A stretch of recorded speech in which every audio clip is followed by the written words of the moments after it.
Chers internautes du Guépard.net, bonjour, bienvenue sous l'objectif de la caméra du Guépard.net. On est aujourd'hui le 18 juin 2015, précisément dans la ville de Lyon, où se tient le recensement des Guinéens de cette ville et des villes environnantes. D'ailleurs, nous avons notre invité, M. Papa Atigouba, leader de l'Union pour la démocratie et le progrès de la Guinée, UDPG. Papa Atigouba est un ancien militant, disons combattant pour la liberté, connu depuis au lycée, si je ne m'abuse. Aujourd'hui, il est leader politique. Lors de la présidentielle de 2010, il était le directeur de campagne d'un parti, GESI, qui était parti allié dirigé par Fodé Mohamed Souma. Aujourd'hui, ma joie est immense d'avoir ce leader politique qui est jeune en termes d'âge, mais vieux en termes de combat politique. La chance est énorme pour le Guépard pour qu'il interroge M. Ba, qu'il nous dise qu'est-ce qu'il pense de la situation actuelle de notre pays qui est considérée pour beaucoup comme une situation calamiteuse. Bonjour M. Ba. Oui, bonjour M. Makanera. Je vous remercie, je remercie le Guépard que je suis toujours. Et ensuite, toi, M. Makanera, qui est un jeune de ma génération, qui est aussi un homme très engagé dans la lutte pour la démocratie, pour les libertés en général et les droits de l'homme en particulier.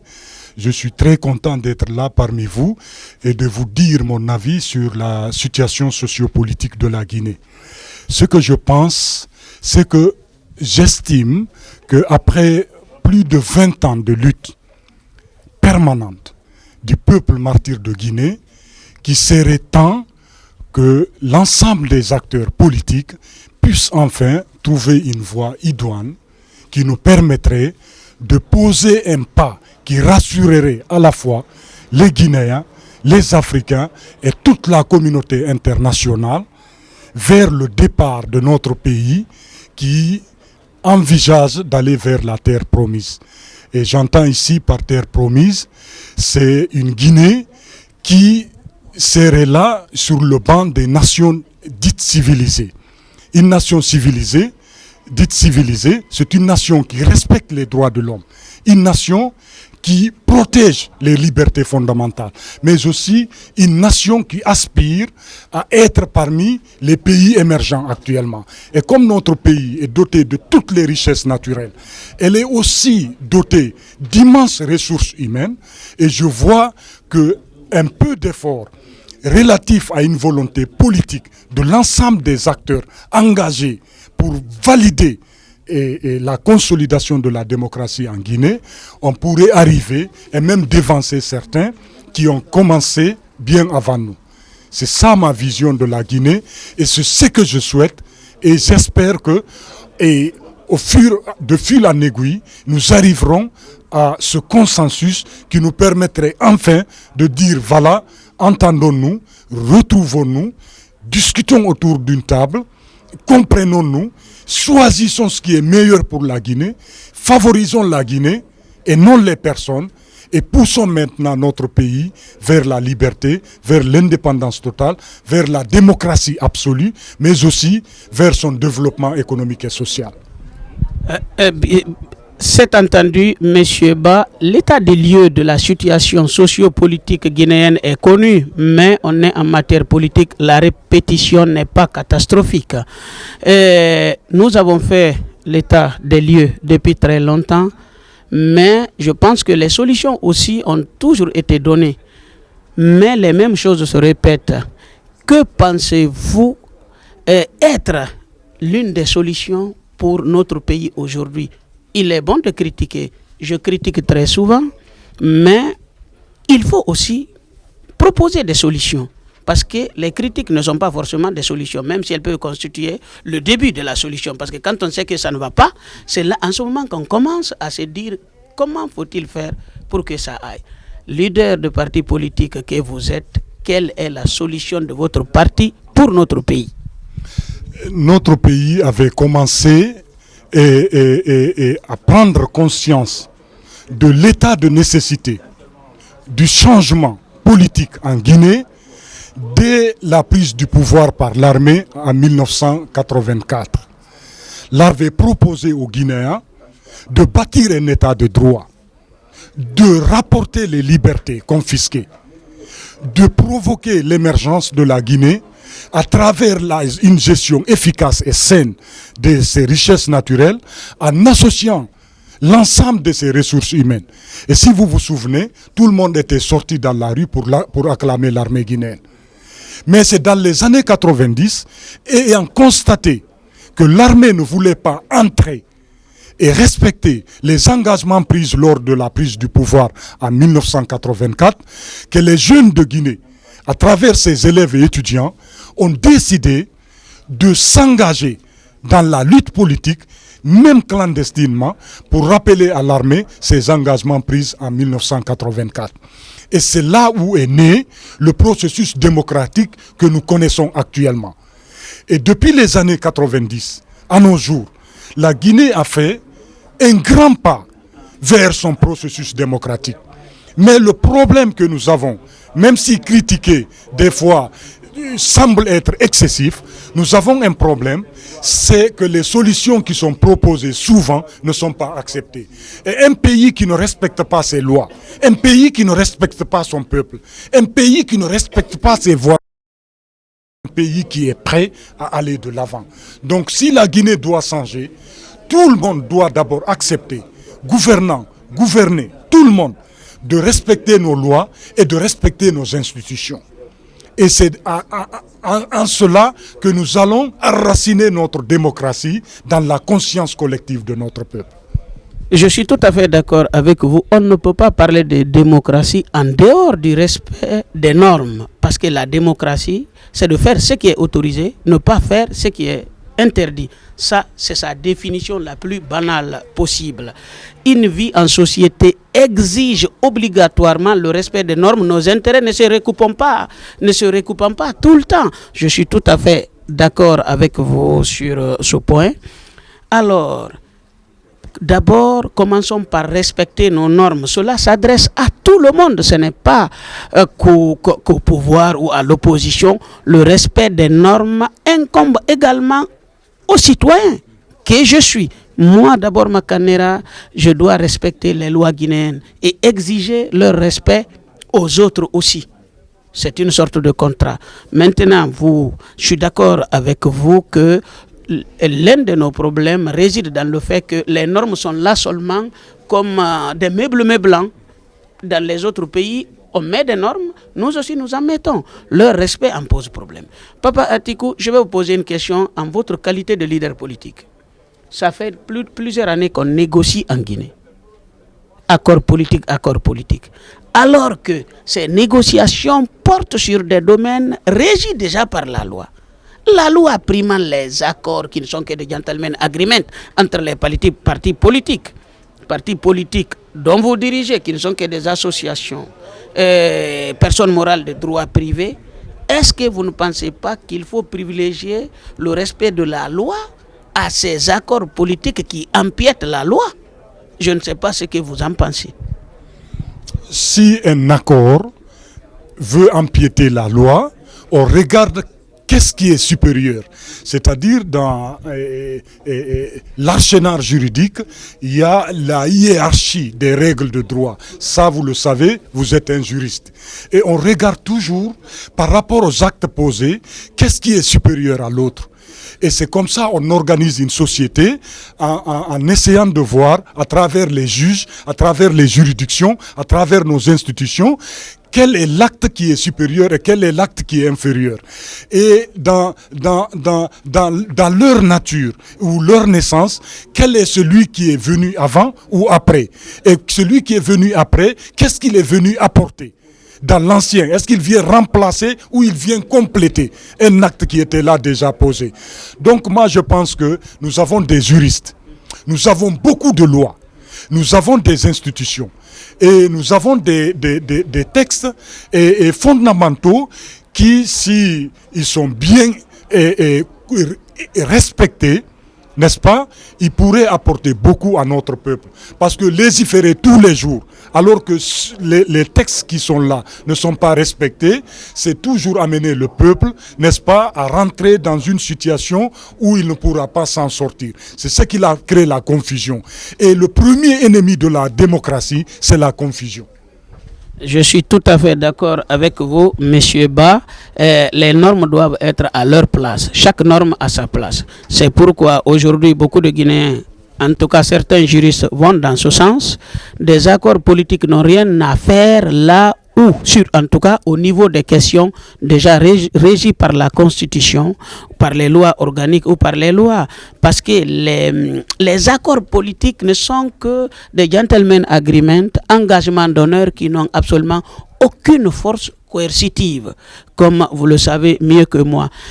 Ce qui est regrettable, c'est qu'on se batte pour des accords et sur des accords, des appareils de partis politiques, alors que c'est sur des questions déjà régies par nos normes. Là, sur ce point, donc, vous êtes d'accord avec la vision de beaucoup de Guinéens qu'il faut privilégier les lois qui priment les autres accords. Donc, bon, leader politique que vous êtes, c'est mieux dit par vous que nous autres. Alors, M. Ba, une autre question. La Guinée est dans une situation qu'on peut qualifier de pré-conflictuelle. C'est ce qu'on pense, c'est ce que les gens disent. Je pense que peut-être vous remarquez. Quelle solution proposez-vous pour apaiser la situation? Parce que les gens parlent quand même de tensions ethniques, on lit ça partout. Quelle est votre solution? Le constat est là. Vous avez déjà parlé sur ça très souvent. Notre solution, comme vous le savez, nous ne croyons pas en cela. Des fois, des événements involontaires peuvent s'imposer au peuple. Ils peuvent s'imposer à l'homme. C'est indépendamment de la volonté de l'homme. Ça arrive. Mais d'où maintenant cette question de dire que voilà pourquoi quand l'élite faillit, l'élite d'un pays est en faillite, et voilà ce que cela peut entraîner dans la population parce qu'elle est consciente que l'alphabétisme est très élevé en Guinée. Donc en plus, un autre facteur, l'illettrisme, merci beaucoup Makanera, et un deuxième facteur, c'est-à-dire que les partis politiques, parce que toute cette situation est née des faits et gestes des politiciens, des fois par désespoir, des fois par orgueil ou par arrogance. Vous comprenez? Moi, je pense que le problème qui a failli faire basculer la Guinée dans une situation catastrophique, notamment en 2010, c'est dû au fait aussi que la culture politique en Guinée est en retard. Normalement, la Guinée, qui a à peu près que 12 millions d'habitants, ne peut pas se permettre de présenter 18 ou 25 candidats à une élection présidentielle. Moi, je trouve ça triste, dans la mesure où les partis politiques sont constitués par doctrine. Il y a les socialistes, les communistes, ils vont ensemble, c'est la doctrine qui prône l'égalité des citoyens, le partage partout, la présence de l'État, etc. Il y a les libéraux, il y a les écologistes, il y a les centristes, etc. On doit constituer, en fonction des doctrines politiques, ce qu'on appelle des blocs politiques à l'approche d'une élection présidentielle. Et maintenant, on a vu en France, même si la Constitution, l'actuelle Constitution, n'a pas prévu l'organisation des élections primaires, à un moment donné, quand la société évolue, elle atteint un autre niveau qui commence à poser des problématiques à la société et surtout mettre en cause des institutions, c'est aux politiciens de s'entretenir avec toutes les bonnes volontés, notamment les élites du pays, pour trouver une solution qui permettrait à la population de sortir gagnante. 25 candidats à une élection présidentielle en Guinée, ça crée totalement la confusion et ça amène le peuple et les citoyens à ce que chacun se retrouve derrière son frère, derrière son oncle, parce que c'est confus. Mais quand les primaires sont organisées, les partis se retrouvent en bloc, par bloc. On regarde à l'intérieur qui est à même de représenter le bloc pour le faire gagner à l'élection présidentielle. On diminuerait beaucoup ces tensions-là qui sont orchestrées par les élites et qui sont appuyés par les politiciens. Donc moi je pense que la Guinée doit évoluer vers une nouvelle culture politique. Et cette culture politique doit nous permettre de réfléchir, élites et acteurs politiques, ensemble pour trouver la voie qui nous permettrait d'amener notre pays avec 3 ou 4 candidats, mais pas l'imposer à créer que 3 ou 4 partis. Parce que des fois, on entend cette confusion. C'est pas 2 ou 3 partis. Les États-Unis n'ont pas que 2 partis. La France n'a pas que 2 ou 3 partis. Mais les partis, selon leur idéologie, leur doctrine politique, doivent se retrouver au sein d'un bloc. Et ensemble, on trie. On voit le candidat qui est à même de représenter le bloc, parler au nom du pays, et tout le monde doit lui faire confiance à l'intérieur du bloc. Et comme ça, c'est 4 ou 5 candidats qui vont s'affronter. Et ça va nous éviter de voir chaque famille derrière son frère, chaque village derrière son oncle, et chaque préfecture derrière sa tante. C'est extrêmement important ce qu'on est en train de dire. La Guinée doit tirer les leçons de 2010, poser des actes pour l'avenir, et l'avenir doit commencer maintenant, c'est-à-dire lors de l'organisation des élections présidentielles en 2015, la Guinée doit faire preuve de maturité. Les acteurs politiques doivent prouver à l'opinion nationale et internationale qu'il y a eu des leçons qui ont été tirées. Et maintenant, tout le monde doit aller pour poser des actes, parce qu'on ne le fait pas pour nous, on le fait toujours pour les générations à venir. Effectivement. Alors, M. Ba, nous acheminons vers la fin de notre entretien. Et je souligne que ce que vous avez dit est très important. Il y a beaucoup de Guinéens qui font l'amalgame en disant qu'il faut 2 partis politiques. Là où il y a 2 partis politiques, où le bipartisme, ce n'est pas forcément l'effet de la loi qui dit qu'il faut que 2 partis, non. C'est les modes de scrutin qui amènent cela.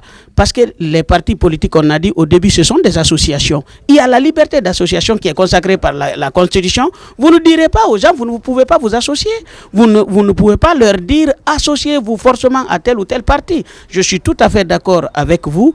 Mais même s'il y a pluralité de partis, ça peut donner lieu après à ce qu'on appelle la bipolarisation. 2 pôles comme en France, gauche et droite.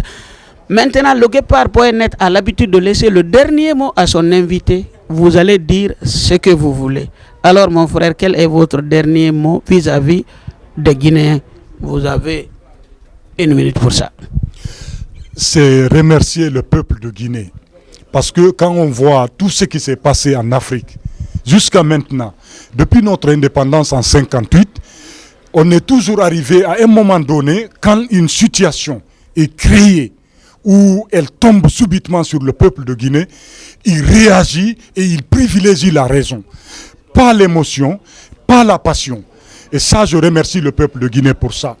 Deuxièmement, j'exhorte les acteurs politiques de tous bords de faire de la sorte que 2015 soit un pas en avant pour la consolidation de notre démocratie.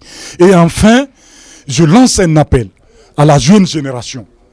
Je dis que chaque génération a son rôle à jouer dans l'histoire de son pays. Chaque génération posera ses actes ou elle refusera de les poser. Et c'est l'histoire et le peuple qui en jugeront. Mais nous, notre génération, nous avons commencé la démocratie qui est là aujourd'hui, est née dans les cités universitaires, dans les lycées et les collèges de notre pays. Tous ceux qui sont venus par après, nous accompagner, ont trouvé déjà qu'on s'était très bien engagé avec l'armée. Et aujourd'hui, n'est-ce pas, et nous sommes déterminés à appeler toute cette génération, ceux qui veulent s'engager, en tout cas dans la vie politique, qu'ils viennent, nous allons nous retrouver, nous allons faire connaissance, nous allons ensemble étudier la problématique de la relève et les perspectives d'avenir de la démocratie de notre pays. Je vous remercie, M. Atikouba. On ne peut pas être plus clair que ça. Merci beaucoup. Et les internautes du Guépard.net vous remercient. Ce n'est que partie remise. C'est moi qui vous remercie très sincèrement. Et sachez qu'on est ensemble. Et la Guinée doit avancer. Elle doit avancer dans la paix. Et la démocratie doit être une réalité culturelle de la Guinée. Et je vous remercie.